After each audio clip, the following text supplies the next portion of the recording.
Okay, so now I can tell a little bit about the story. This was collected by a gentleman named Lafcadio Hearn. He went to Japan back when Japan was first opening up. So this is why his works are a big landmark thing for Oriental folklore. The book that the story is found in is entitled Kwaidan. The story is called The Story of Miminashi Hoichi, or the Earless Monk. More than 700 years ago, at Dan-no-ura, in the Straits of Shimonoseki, was fought the last battle of the long contest between the Heike, or Taira clan, and the Genji, or Minamoto clan. There the Heike perished utterly, with their women and children, and their infant emperor likewise, now remembered as Antoku Tenno.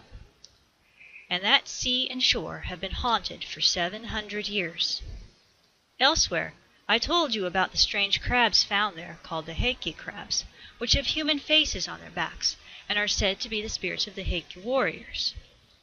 But there are many strange things to be seen and heard along that coast. On dark nights, thousands of ghostly fires hover about the beach, or flit above the waves, pale lights which the fishermen call onibi, or demon fires, and, whenever the winds are up, a sound of great shouting comes from that sea, like a clamor of battle. In former years the Heike were much more restless than they now are. They would rise about ships passing in the night, and try to sink them, and at all times they would watch for swimmers to pull them down. It was in order to appease those dead that the Buddhist temple, Amidaji, was built at Akamagaseki. A cemetery also was made close by, near the beach, and within it were set up monuments inscribed with the names of the drowned emperor and of his great vassals, and Buddhist services were regularly performed there on behalf of the spirits of them. After the temple had been built, and the tombs erected, the Heike gave less trouble than before, but they continued to do queer things at intervals, proving that they had not found the perfect peace.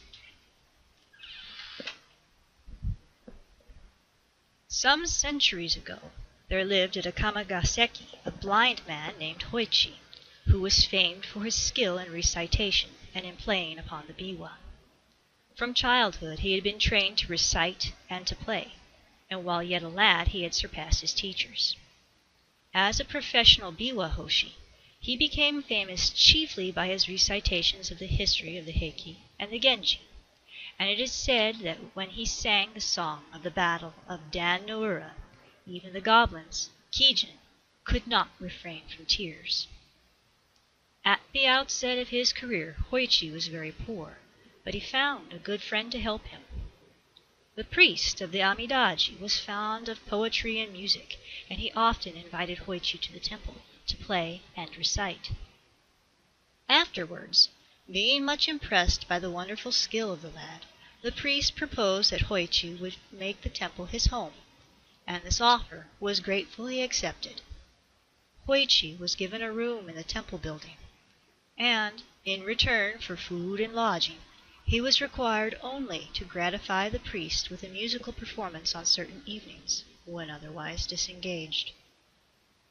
One summer night the priest was called away to perform a Buddhist service at the house of a dead parishioner, and he went there with his acolyte, leaving Hoichi alone in the temple. It was a hot night, and the blind man sought to cool himself on the veranda before his sleeping room. The veranda overlooked a small garden in the rear of the Amidaji. There Hoichi waited for the priest's return, and tried to relieve his solitude by practicing on his biwa. Midnight passed, and the priest did not appear. But the atmosphere was still too warm for comfort within doors, and Hoichi remained outside. At last he heard steps approaching from the back gate.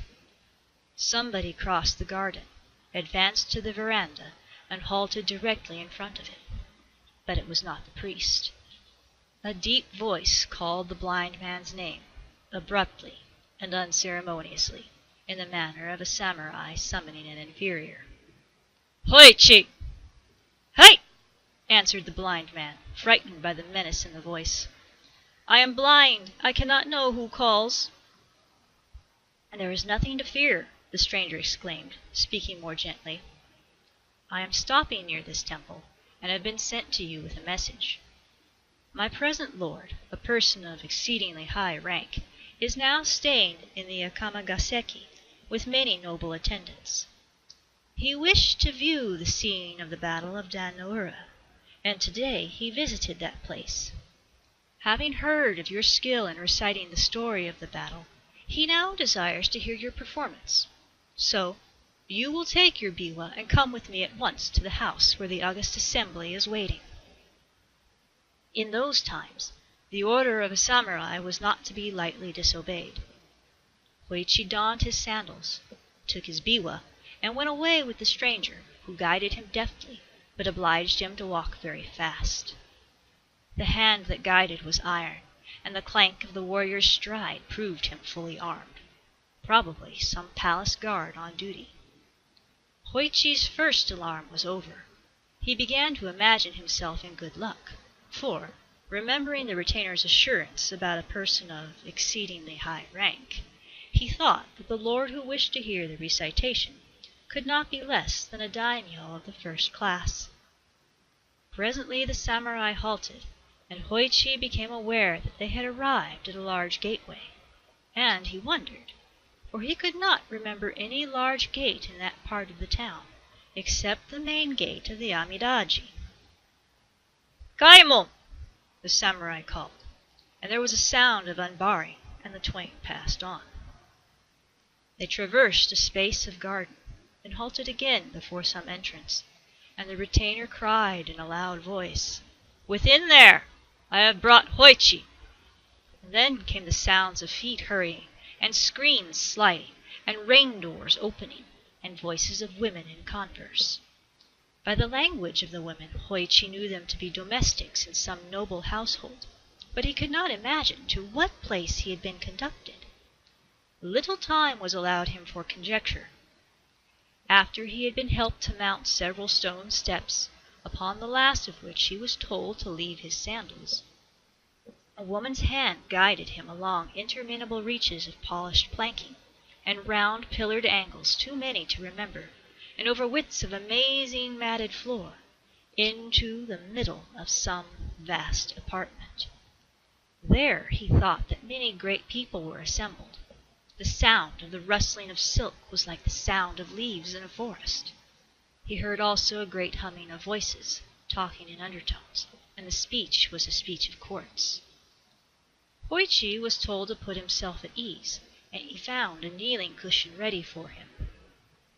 After having taken his place upon it, and tuned his instrument, the voice of a woman, whom he divined to be the rojo, or matron in charge of the female service, addressed him in a loud voice, saying, It is now required that the history of the Heike be recited, to the accompaniment of the biwa. Now the entire recital would have required a time of many nights. Therefore, Hoichi ventured a question.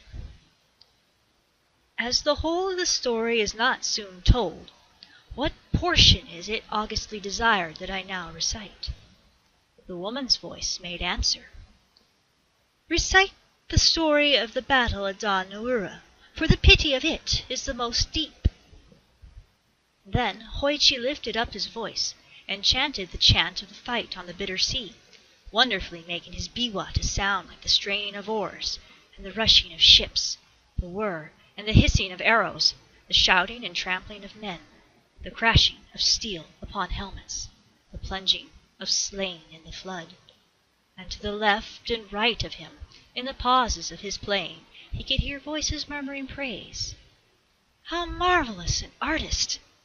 Never in our own province was playing heard like this. Not in all the empire is there another singer like Hoichi.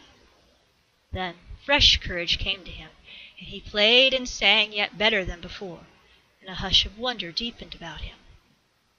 But when at last he came to tell the fate of the fair and helpless, the piteous perishing of the women and children, and the death leap of Nia Noama, with the imperial infant in her arms.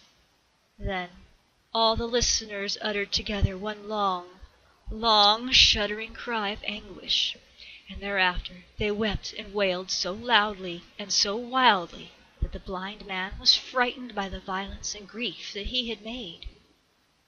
For much time the sobbing and the wailing continued, but gradually the sounds of lamentation died away, and again, in the great stillness that followed, Hoichi heard the voice of the woman whom he supposed to be the Rojo.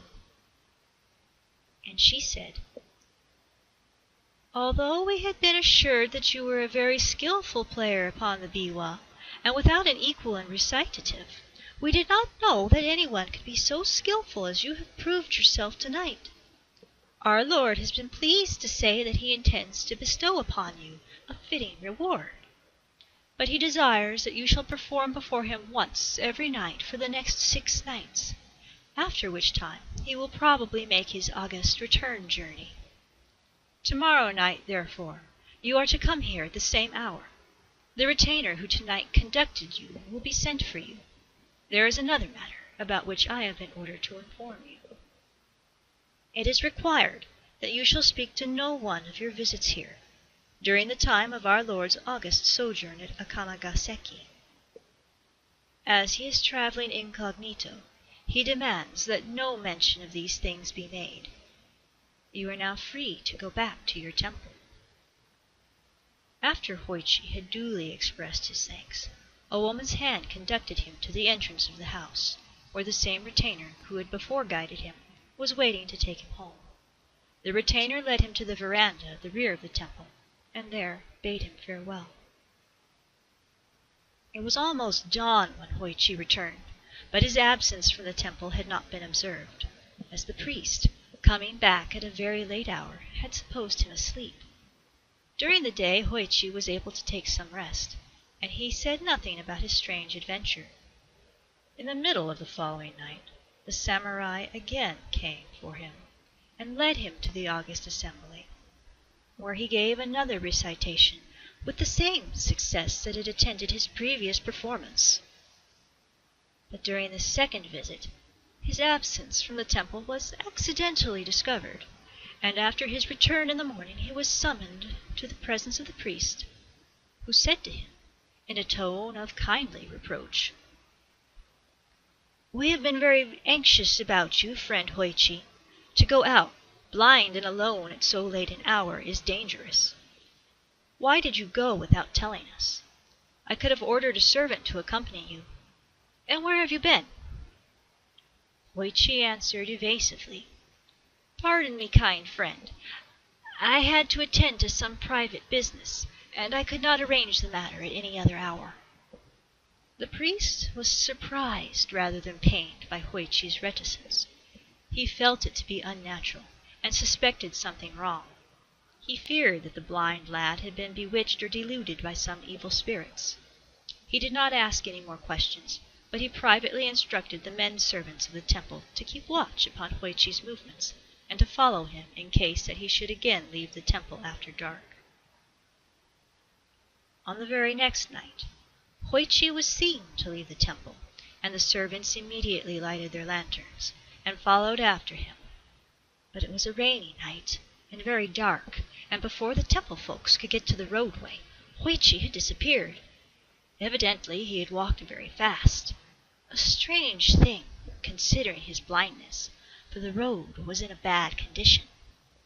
The men hurried through the streets, making inquiries at every house which Hoichi was accustomed to visit, but nobody could give them any news of him. At last, as they were returning to the temple by way of the shore, they were startled by the sound of a biwa, furiously played in the cemetery of the Amidaji. Except for some ghostly fires, such as usually flitted there on dark nights, all was blackness in that direction. But the men at once hastened to the cemetery, and there, by the help of their lanterns, they discovered Hoichi, sitting alone in the rain before the memorial tomb of Antoku Tenno, making his biwa resound and loudly chanting the chant of the Battle of Dan no Ura. And behind him, and about him, and everywhere above the tombs, the fires of the dead were burning like candles. Never before had so great a host of Onibi appeared in the sight of mortal man. "Hoichi-san! Hoichi-san!" the servants cried. "You are bewitched! Hoichi-san!" But the blind man did not seem to hear. Strenuously he made his biwa to rattle and ring and clang. More and more wildly he chanted the chant of the battle of Dan no Ura. They caught hold of him.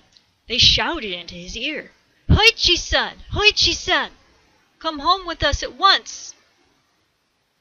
Reprovingly he spoke to them. "To interrupt me in such a manner before this august assembly will not be tolerated." Whereat, in spite of the weirdness of the thing, the servants could not help laughing. Sure that he had been bewitched, they now seized him and pulled him up on his feet, and by main force hurried him back to the temple, where he was immediately relieved of his wet clothes by order of the priest.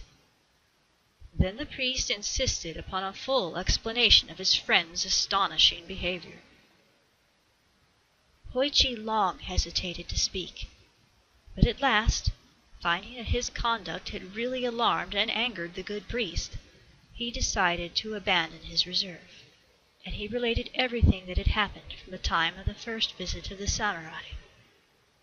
The priest said, "Hoichi, my poor friend, you are now in great danger. How unfortunate that you did not tell me all this before! Your wonderful skill in music has indeed brought you into some strange trouble.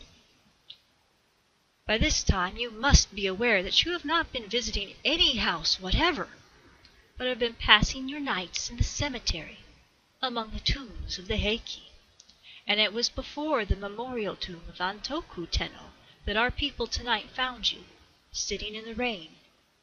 All that you have been imagining was illusion, except the calling of the dead. By once obeying them, you have put yourself in their power. If you obey them again after what has already occurred, they will tear you in pieces. But they would have destroyed you sooner or later in any event. Now, I shall not be able to remain with you tonight. I am called away to perform another service. But before I go, it will be necessary to protect your body by writing holy texts upon it." Before sundown, the priest and his acolyte stripped Hoichi. Then, with their writing brushes, they traced upon his breast and back, head and face and neck, limbs and hands and feet, even upon the soles of his feet, and upon all parts of his body, the text of the holy sutra called Hanya Shinkyo. When this had been done, the priest instructed Hoichi, saying, "Tonight, as soon as I go away, you must seat yourself on the veranda, and wait. You will be called, but whatever may happen, do not answer, and do not move. Say nothing, and sit still, as if meditating. If you stir, or make any noise, you will be torn asunder. Do not get frightened, and do not think of calling for help, because no help could save you. If you do exactly as I tell you, the danger will pass, and you will have nothing more to fear." After dark, the priest and the acolyte went away, and Hoichi seated himself on the veranda, according to the instructions given him.